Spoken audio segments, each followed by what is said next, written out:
सब ठीक है, कल का मैं कह नहीं सकता। इस सम्मेलन के आयोजक संस्थाओं में सरहद भी एक संस्था है, तो सरहद और संजय नाहर जी से आपकी ताल्लुकात कैसे रहे हैं? मैं सबसे पहले जिक्र किया कि महाराष्ट्र के साथ अच्छी तरह जोड़ने वाला ये बच्चा है, ये आपका पुणे का बच्चा है जिसका नाम संजय नाहर। तो मुझे याद है कि जब ये आए तो दत्तात्रेय के ये 5-6 लड़के आए, तो उन दिनों हालात बहुत ख़राब थे। तो मैंने तो इनको मना किया कि ना जाए, लेकिन उस वक्त हमारे पास बिर्क साहब जो महाराष्ट्र में रहे, हाँ, उन्होंने इनको थोड़ा बहुत सिक्योरिटी दी और ये गए। तो यहाँ आपके पास ब्यास दरिया है, वहाँ एक सिख लड़का डूब रहा था, तो ये सब उसमें छलांग लगा दी, उसको बचा दिया और दत्तात्रेय जो था वो उसमें बह गया। तो ये एक ऐसी घटना थी जिसको हम भुला नहीं सकते। फिर मैं पुणे गया उसकी समाधि पर नहाने के लिए, मैं पुणे कई बार गया हूँ। हाँ, और इन्होंने आपके लोगों के साथ कई जगह मुझे मिलाया भी है। हाँ, और मुझे लगा कि ये बिल्कुल आप पंजाबी जैसे हैं, भाषा आपकी मराठी होगी, हाँ, लेकिन आपकी जो मिलन सारी है वो पंजाबियाँ जैसी है। तो इसीलिए जो संजय नाहर ने पहले वंदे मातरम बनाया, बाद में सरहद का काम किया, और आज ये जो आपका ये जो यहाँ आना है इसमें भी उसका योगदान शामिल है।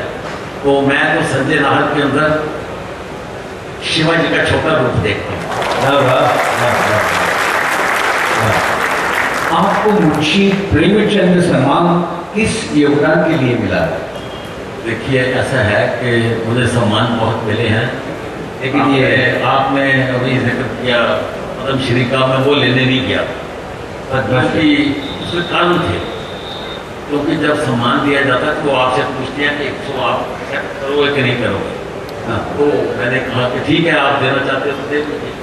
उस वक्त वीपी सिंह की सरकार थी, तो जब वो हमारे यहाँ एक एसएसपी थे, वो लड़ते हुए मारे गए। तो ये लुधियाने में आए वीपी सिंह, तो इन्होंने स्टेज पर जो गर्म दलीय लोगों को तो स्टेज पर चढ़ा लिया, उसका जिक्र नहीं किया। मुझे इस बात का बड़ा दर्द था, तो मैं लेने के लिए नहीं गया। तो लेकिन गवर्नमेंट ने वो भेज दिया, मैं तो अपने साथ लिखता भी नहीं, कुछ नहीं। तो जो जितने ये मिले हैं सम्मान, ये लोगों की कृपा है, उनका अपनी सोच है। जैसे आपने मुझे यहाँ बुलाया है, मैंने तो संजय नाहर को कहा था कि मैं कोई काबिल आदमी बुलाइए, मैं ज़्यादा अच्छा स्पीकर नहीं हूँ। नहीं, ये हमारा सम्मान है, तो आप यहाँ आए। क्योंकि वो क्या करता है तो उसने बुला लिया, तो ज़्यादा जो सम्मान है वो लेने नहीं मैं गया। वो लोगों ने आपको भाई सम्मानित कर दिया, तो मैं मशकूर हूँ। लोगों ने क्यों दिया ये उनको मुझे नहीं मालूम। TL सैगल मेमोरियल सोसाइटी से लेकर रामनवमी तक बहुत सारे उपक्रम आप करते हैं, तो क्या रहते हैं वो उपक्रम? और सैगल म्यूजिक ऐसा है कि लोग मुझे शामिल कर लेते हैं। जैसे रामनवमी का हमारे यहाँ रामनवमी की शोभा यात्रा निकलती थी, तो यश जी यहाँ के एक बहुत नाम कांग्रेसी थे, वो कांग्रेसियों को लेकर शोभा यात्रा निकालते थे। हाँ, तो उनकी डेथ हो गई। दूसरी तरफ मनमोहन कालिया थे, हाँ, वो बीजेपी की तरफ से निकालते थे। तो दोनों कांग्रेसी और बीजेपी वाले आगे कहने लगे कि हम आपको बनाना चाहते हैं। मैं क्या, मैं धार्मिक व्यक्ति नहीं हूँ, तो क्योंकि एक तो आप हिसाब किताब नहीं देते, दूसरी आपकी पगड़ियों का रंग अलग, वो ऐसे घूमते हैं, आप ऐसे घूमते हो, मैं आपको संभाल नहीं सकता। दोनों पार्टियों पे आपके आदमी बड़े को भी ख्याल रखते हैं, लेकिन उन्होंने मुझे बना दिया।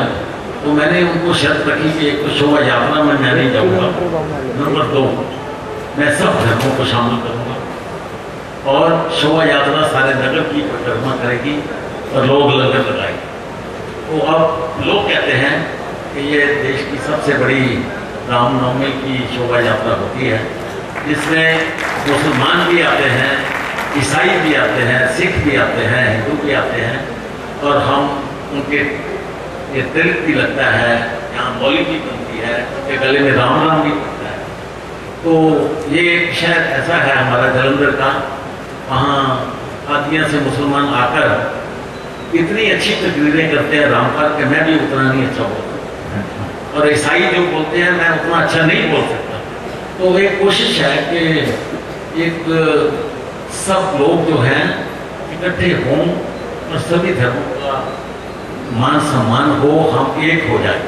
जो एक महात्मा गांधी ने सोचा था, या शास्त्री जी ने सोचा, या जवाहरलाल ने सोचा, या जिसकी भी सोच है देश को इकट्ठा करना, तो मैं समझता हूँ कि सब लोगों को इकट्ठा करके देश को बड़ा किया जा सकता है।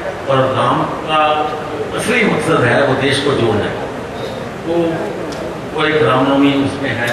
इसी तरह से हम जगह जगह जो ज़रूरतमंद ठहरे हैं उनके लिए राशन की व्यवस्था करते हैं।